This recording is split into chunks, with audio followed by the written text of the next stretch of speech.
در بخش آخرین فصل دوم ما در جنگ بدر توقف کردیم. آنگاه ما به بررسی خود جنگ شروع نکرده بودیم، اما امروز ما به بررسی آن، محاکمه آن و آن چیزی که پس از آن شد آغاز میکنیم. اما پیش از آن که ما آغاز کنیم کمی به وضعیت نظر اندازیم که جنگ بدر در کدام شرایط به عمل آمد که ماه مارس سال 624 میلادی که به ماه رمضان سال 2 هجری موافق است صورت گرفته است.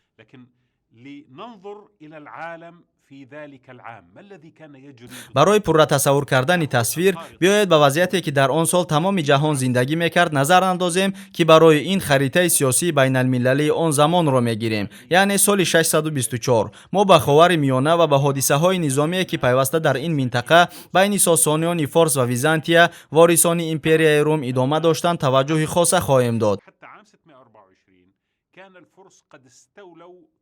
ما می‌دانیم که تا سال 624 فارس ها قسم زیادی زمین های ویزانتیا را اشغال کردند.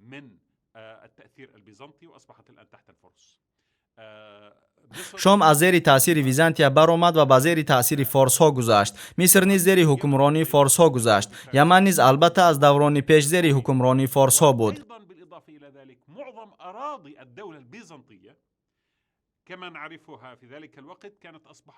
غیر از این قریب تمام سرزمین ویزانتیا از هجوم من بعده فارس ها ضرر میدید، زیرا چنان که معلوم است حتی پایتخت ویزانتیا کنستانتینوپل در همان سال در محاصره فارس ها قرار گرفته بود که به آنها سلاویان ها قبیله های آور یاری میرساندند که با فارس ها اتفاق بسته بودند. در سمت دیگر سمت آذربایجان و منطقه بحر سیاه نیز ناآرام بود و ویزانتیا در آن لحظه تصمیم گرفت که از ناراضگی قبیله های محلی که از سیاست امپریای فارس در ساحه اقتصادی خشمگین بودند استفاده برد. چنان که معلوم است قسم شمالی راه ابریشم از این منطقه میگذشت که از همین سبب قبیله های ترکی محلی هزاره تez تez به مقابل فارس شورش برداشته میخواستند خودشان صاحب این پارچه زمین باشند. برای این هزاریان با ویزانتیاها اتفاق بستند و در همان سال 624 در خود استراتژی جنگ یک تبادلات بی سابقه به عمل آمد. ویزانتیا با احساس خطر مرگاور همه گونه حتی از همه عجیبترین راههای نجات را میجست. ویزانتیا در آن سالها تحت حکمرانی امپراتور هرقل بود که با عقل تیزش معروف بود. چنان که معلوم است هرقل در نتیجه تبادلات سال 610 در کنستانتینوپل به سر حاکمیت آمد و در سال 624 به او میسر شد که با قبیله های ترکی هزاره مذاکره کند و بعد از سرزمین های اشغال کرده فارس به واسطه بحر دور زده گذشته به ساحل غربی کافکاس فرود آمد. فارس ها سرزمین های زیادی ویزانتیا را ضبط کردند، اما به جای حمله روبروی به آنها هرقل لشکر را گرفت و در عقبگاه دور فارس ها فرود آمد. فارس ها از جانب او چنین مانور را انتظار نبودند و گمان داشتند که با هرقل در نزدیکی کنستانتینوپل درگیر میشوند، اما هرقل آنها را با بحر سیاه دور زده گذشته فارس ها را به حیرت آورده به آذربایجان هجوم کرد و آن را ضبط کرد. اولین بار در تاریخ این جنگ به ویزانتیا میسر شد که بر فارس ها پیروزی بزرگ به دست آورد و موج حادثه ها را تغییر دهد. آنها توانستند آذربایجان را ضبط کنند، زیرا آن در عقبگاه فارس دور از خط مقاومت مستقیم با ویزانتیا بود و از این رو از لشکر فارس نیز دور بود. محض به همین هرقل امید داشت. از اینجا لشکر ویزانتیا باز دورتر به سوی قصر امپراتوری فارس به شهر مدائن پیش رفته قصر را همچون قصاص به فارس ها برای آتش زدن کلیساهای بیت المقدس در سال 614 و به دست درآوردن صلیب مقدس و به پایتخت فارس به شهر مدائن بردن آن سوزاندند. اینک سال 624 گردش کلی که باعث تغییر یافتن تمام وضعیت حربی و سیاسی در عرصه بین الخلقی و علل خصوص در مناسبت های ویزانتیا و فارس گردید. در همان سال 624 محض در ماه های مارس و اپریل زد و خوردهای تقدیرساز بین ویزانتیاها و فارس ها به وقوع پیوست که در آن ویزانتیاها که خود را رومی ها مینامیدند پیروز شدند. در این مورد میخواهم از این سخن الله متعال در سوره روم یادآور شوم. الف لام میم. رومیان در جنگ با فارس شکست خوردند. در نزدیکترین سرزمین آنان پس از شکستشان پیروز خواهند شد در چند سال آینده. و در سال 624 چیزی روی داد که قبلا در قرآن ذکر شده بود و در ادامه همان سوره آمده است. در آن روز مؤمنان شادمان میگردند به خاطر یاری رسانیدن الله. مسلمانان در سال 624 با چی خوشنود شدند؟ البته با کمک الله در جنگ بدر که در همان سال رخ داد. در همان سال فارس ها با سرعت تیز به عقب به شرق رفتن آغاز کردند. تنها در 3 سال از 624 تا 627 فارس در حالت جانکنی بود، زیرا هرقل حتی پایتخت فارس مدائن را ضبط کرد. وعده الله درباره پیروزی رومیان نه تنها در همان سال بلکه در همان ماه، در همان وقتی که مسلمانان از کمک الله در جنگ بدر شادی میکردند اجرا شد. آن وقت اینها در عرصه بین الخلقی روی میداد. بیایید کمی به عقب برگردیم و بار دیگر به خریطه منطقه شرق نزدیک نظر اندازیم. لحمیان با پایتخت خود در شهر هیرا بعد از واقعه های سال 610 خیلی ضعیف گردیده بودند. در این سال چی شد؟ در این سال در جنگ ذیقار وقتی که نعمان ابن منذر به حکمرانی فارس ها مقابل برآمد، شماره زیادی قبیله های عرب با فارس ها زد و خورد کردند. جنگ ذیقار خود یک عامل تغییرات من بعد در روابط عرب و فارس بود، زیرا عرب ها احساس میکردند که در آن جنگ پیروزی به دست آوردند. اما در مجموع پس از آن حادثه ها لحمیان از دولت واقعی محروم شدند، زیرا آنها کاملا زیر تصرف فارس افتادند و فارس ها به لحمیان همچون دولت تابع مناسبت میکردند که مستقیما از جانب فارس ها اداره میشد و آنها به لحمیان در مملکت خود استقلالیت نگذاشتند.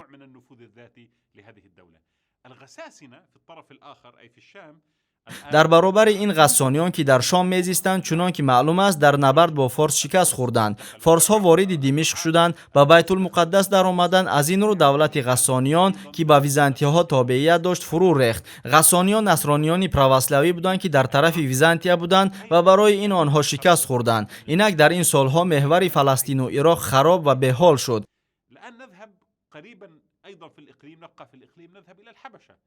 بیایید باز به خریطه برگردیم، اما این دفعه بیایید به افیوپیا نظر اندازیم. افیوپیا که آن را شاهیگری اکسوم نیز مینامند نیز در تنزل قرار داشت، زیرا اتفاقچی اساسی آن ویزانتیا در سال 624 در عرفه مرگ قرار داشت و راههای تجاری بحری که از شهر عدن یمن به واسطه آبهای بحر سرخ به مصر، فلسطین و سوریه میگذشت واقعا کاملا بسته شده بود که در نتیجه نفوذ افیوپیا خیلی ضعیف شد، در حالی که نفوذ فارس به دلیل نظارت خود بر یمن به طور سابقه افزایش یافت. عموما افیوپیا در این سالها نیز ضعیف بود. آن وقت در منطقه کی قوی بود؟ جواب هیچ کس. منطقه را به سر و سامانی، تنزل و تماما نبودن دیدگاه سیاسی برای آینده فرا گرفت. آن وقت جنگ‌های وسیع مقیاس در تمام معلوم جهان گذرانیده میشد. امپریاهای ویزانتیا و فارس همدیگر را تا حد امکان ضعیف کرده بودند. جنگ بین امپریاها واقعا در سال دور 622 آغاز شده، تنها در سال 624 با غلبه وزنین ویزانتیا به انجام رسید.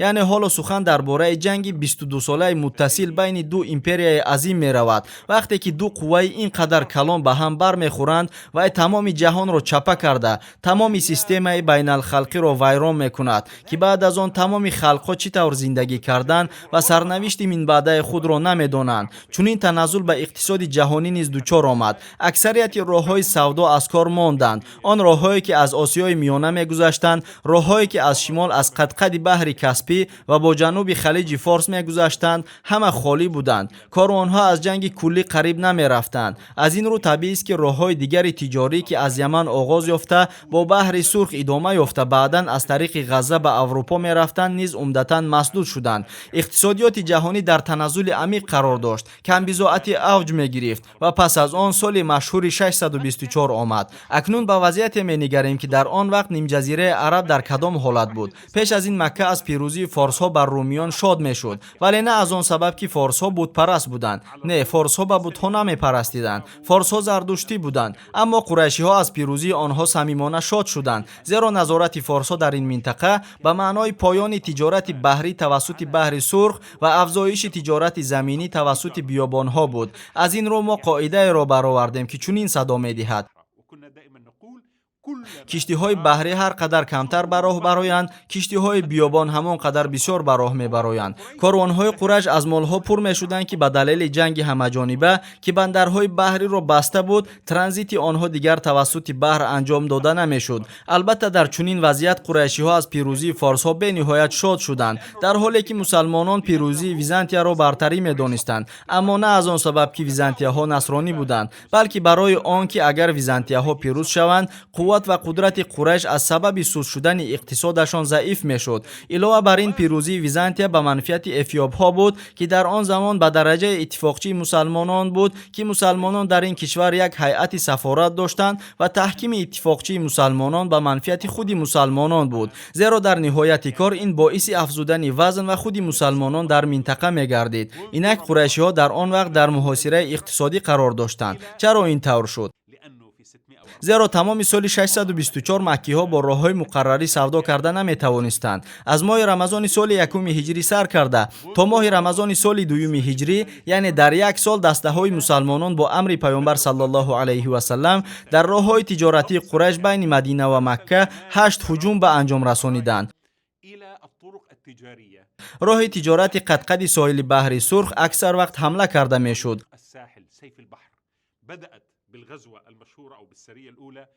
اولین حمله را حمزه ابن عبدالمطلب رهبری میکرد. این هجوم در ماه رمضان سال یکم هجری از سیف البحر آغاز شده در منطقه نخله خیلی نزدیک به مکه در راه بین مکه و طائف به انجام رسید که ما در این باره به طور مفصل در بخش گذشته شرح داده بودیم. من بعد راههای سودای قریش امین نبودند. کاروانهای قریش برای صحت و سلامت برآمدن از ساحل بحر سرخ به محافظت اضافی نیاز داشتند که برای آن مبلغ‌های زیاد صرف کردن لازم بود و حتی در آن صورت کسی کفالت داده نمیتوانست که همه چیز خوب میگذرد. علاوه بر این هیچ پاسبان نمیتوانست ترس بزرگ قریشی ها را در نزد مسلمانان که هر لحظه آماده حمله به کاروانهای آنها بودند برطرف سازد. در نتیجه قریشی ها تحولات بزرگ اقتصادی را از سر میگذراندند. بله، آنها در محاصره کامل نبودند، بلکه به آنها محاصره اقتصادی جاری شده بود که در نتیجه درباره مالکیت خود دائما تشویش میکردند. همچنین باید گفت که پیامبر صلی الله علیه و سلم در یک سال توانستند با قبیله های همسایه